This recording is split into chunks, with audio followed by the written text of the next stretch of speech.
ಯಾವ ಟೈಮಲ್ಲಿ ನಿಮ್ಗೆ ಕಿಚ್ಚ ಸುದೀಪ್ ಅವ್ರು ಅಂತಂದ್ರೆ ಒಬ್ಬ ಫೇವರಿಟ್ ಪರ್ಸನ್ ಆಗೋದಕ್ಕೆ ಶುರುವಾದ್ರು? ಅಥವಾ ಒಂದು ಬೆಸ್ಟ್ ಪರ್ಸನ್ ಆಗೋದಕ್ಕೆ ಶುರುವಾದ್ರು ಅಂತ? ಅಂದ್ರೆ ಅವ್ರ ಹತ್ರ ಎಲ್ಲರೂ ಅಂತಾರೆ ಒಂದು ಆಟಿಟ್ಯೂಡ್ ಇದೆ ಹ್ಮ್. ಮನುಷ್ಯ ಹತ್ರ. ತುಂಬಾ ಕೋಪ, ಅಂದ್ರೆ ಸ್ವಲ್ಪ ಅಂದ್ರೆ ಯಾರಿಗೂ ಮಾತಾಡ್ಸಲ್ಲ, ಹ್ಮ್. ಈಗೋ ಇದೆ ಅಂತ. ಹ್ಮ್, ಹ್ಮ್, ಹ್ಮ್, ಹ್ಮ್, ಹ್ಮ್. ಅದೆಲ್ಲ ನಾನು ಇವತ್ವರೆಗೂ ನಾನು ನೋಡಿಲ್ಲ. ಹ್ಮ್. ಯಾಕೆಂದ್ರೆ ಆಕ್ಚುಲಿ ಸುದೀಪ್ ಅಣ್ಣ ಅಂದ್ರೆ ಒಂದು ಚಿಕ್ಕ ಮಗು ತರ. ಹ್ಮ್. ನೀವು ಅದನ್ನ ನಕ್ಕೊಂಡ್ ಮಾತಾಡಿಸ್ದ ಅಂದ್ರೆ ಅದೇನಕ್ಕೆ ನಿಮ್ಗೆ ಕೋಪ ತೋರಿಸುತ್ತೆ. ಹ್ಮ್, ಹ್ಮ್.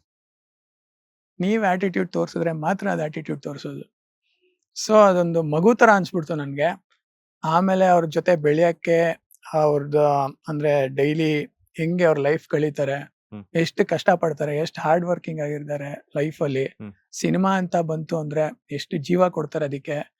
ಅದೆಲ್ಲ ಬಿಟ್ಟು ಅದ್ ಸಿನಿಮಾ ಅದು. ಇದೆಲ್ಲ ಪರ್ಸನಲ್ ಲೈಫ್ ಬರ್ಬೇಕು ಅಂದ್ರೆ ಒಂದ್ ಚಿಕ್ಕ ಮಗು. ಹ್ಮ್. ಅದೇ ನಂಗೆ ಇಷ್ಟ ಆಗಿದೆ ಆಕ್ಚುಲಿ. ಅಂದ್ರೆ ಎಷ್ಟು ಕೇರ್ ಮಾಡ್ತಾರೆ ಒಬ್ರು ಇಷ್ಟ ಆದ್ರೆ.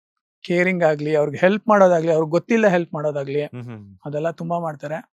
ತುಂಬಾ ಜನಕ್ಕೆ ಗೊತ್ತಿಲ್ಲ. ಹ್ಮ್. ಯಾರು ಅವ್ರ ಹತ್ರ ಇರ್ತಾರೆ ಅವ್ರಿಗೆ ಮಾತ್ರ ಗೊತ್ತಿರುತ್ತೆ ಅಷ್ಟೇ.